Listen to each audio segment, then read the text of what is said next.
Have you ever dreamed so much about something that somehow that dream started to guide your entire life? As if every step, every choice, and every thought were driven by that single desire? I know what that feels like. For as long as I can remember, I have always wanted to be a mother. While the people around me talked about careers, travel, and bold plans, my heart beat for one thing: having a family, holding my child in my arms, and creating a home filled with love, care, and smiles. I didn't just dream, I felt it. I could feel how soft my baby's skin would be to the touch. I saw his room clearly: soft blue walls, delicately painted little clouds, toys lovingly organized, and a wooden crib that would be his refuge. I could spend hours just imagining, creating that space in my mind. And for years, that was my dream, the light that guided me. After so much time trying, the news finally came. I was pregnant.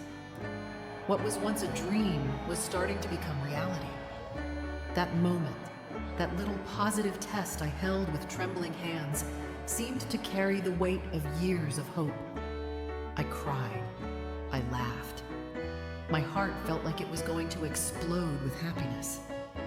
In the following days, my husband and I started bringing that room to life, the one that had only existed in my imagination for so long. Every detail was carefully chosen: the crib, the mobile, with stars that would gently spin as our baby slept, the little clothes, all folded with so much love. It was as if, with each object placed in its spot, the future was taking shape before my eyes. I could already imagine his arrival. I could already feel it. But life has a cruel way of surprising us when we least expect it. At the peak of my happiness, something unimaginable happened. Everything changed in a second. An accident. And suddenly, the reality I had been building with so much love and care shattered before me. At the hospital, with the heavy gaze of a doctor who seemed unable to find the right words, I heard the sentence that would echo in my mind for a long time: "You lost the baby."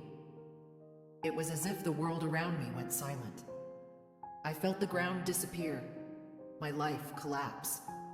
The pain was so deep it felt physical, as if my heart had been ripped out of my chest. I didn't know how to react. How do you deal with something that was taken from you so quickly, so cruelly? That room, which once symbolized hope and love, now became a place of pain. I avoided going in there. The crib, the walls lovingly painted, every detail, everything seemed to remind me of what I had lost. It felt like my future had been stolen from me. The days that followed were hard, dark. There were moments when I thought about giving up on everything. That dream, which once gave me strength, now seemed distant, unreachable. Every time I saw that closed door, the pain returned. I thought, how do I move forward after losing something so precious? But no matter how overwhelming the grief was, a small spark inside me didn't completely fade. It was almost invisible, but it was there, fighting to survive. And over time, that spark began to grow. It wasn't easy. It wasn't fast. But day by day, I began to face the pain. Small steps, conversations with friends, silent hugs, tears I could no longer hold back. I accepted help. I let people support me. And little by little, I started going back into that room. At first, just to look. Then, to reorganize things. Not because I believed the dream would come true again, but because I needed to reconnect with that love. Because despite everything, I still wasn't ready to give up. A year passed. The scar was still there, but life brought me a new surprise. I was pregnant again. This time, the feelings were different. That naive excitement was gone. In its place, a calm acceptance emerged. I knew that life was unpredictable. I knew that no matter how much we planned, we didn't have control over everything. But even so, I also knew that somehow I had found a strength within myself that I didn't know existed. When my baby was finally born, that room, which for so long had been a symbol of pain, became a place full of life. The walls, once suffocating, were now filled with laughter and peaceful sighs. The crib, which once represented loss, was now where my child slept peacefully.